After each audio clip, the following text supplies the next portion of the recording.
Karibu kwenye The African Script, mahali ambapo historia ya Afrika inaandikwa upya kwa sauti ya ukweli.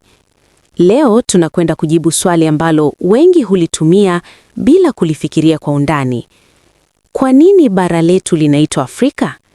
Je, hili ndilo jina lake tangu zamani au ni jina lililoletwa baadaye katika historia? Jina Afrika hakutokea kwa bahati mbaya. Wanahistoria wengi wanaeleza kuwa chanzo chake kinahusishwa na dola ya Kirumi. Waroma walitumia neno Afrika kulitaja eneo la kaskazini mwa bara hili, hasa sehemu inayojulikana leo kama Tunisia na maeneo ya jirani.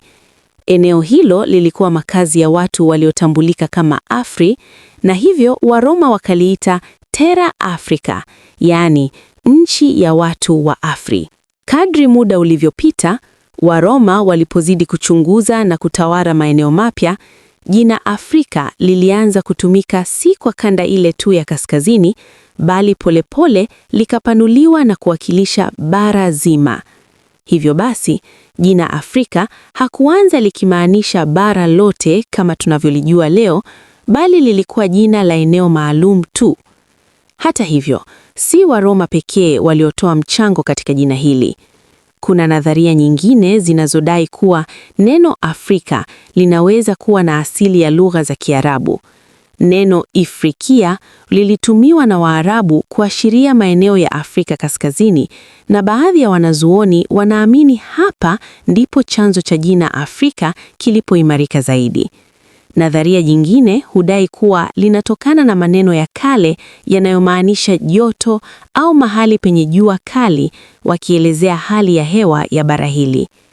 Lakini swali muhimu zaidi ni hili: je, Waafrika wa kale waliliita bara lao Afrika?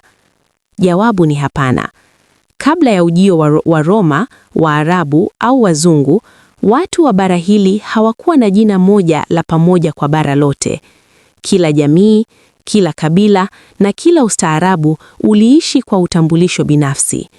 Kulikuwepo Misri ya kale, ufalme wa Kush, milki ya Mali, Songhai, Aksum, Zimbabwe ya kale na falme nyingine nyingi, kila moja ikiwa na jina, lugha na historia yake. Kwa Waafrika wa kale, utambulisho haukutegemea bara zima, bali ardhi yao, watu wao na tamaduni zao.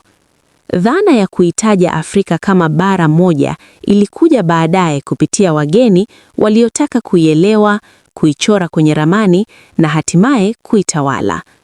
Leo jina Afrika limekuwa alama ya umoja, utambulisho na fahari kwa watu wa bara hili. Ingawa hakukuwa jina la asili tangu mwanzo, sasa limebeba maana pana zaidi. Maana ya historia ndefu, tamaduni rajiri na mchango mkubwa wa Afrika katika ustaarabu wa dunia. Kwa hiyo, jina Afrika si tu wa neno, ni simulizi, ni historia, ni kumbukumbu ya safari ndefu toka jamii ndogo ndogo hadi bara linalotambulika duniani kote. Na katika The African Script, tunaendelea kufungua kurasa za historia ili kizazi cha leo na kesho kijue kilikotoka. Asante kwa kutazama. Usisahau kulike, kusubscribe na kushiriki video hii ili simulizi ya Afrika iendelee kusikika.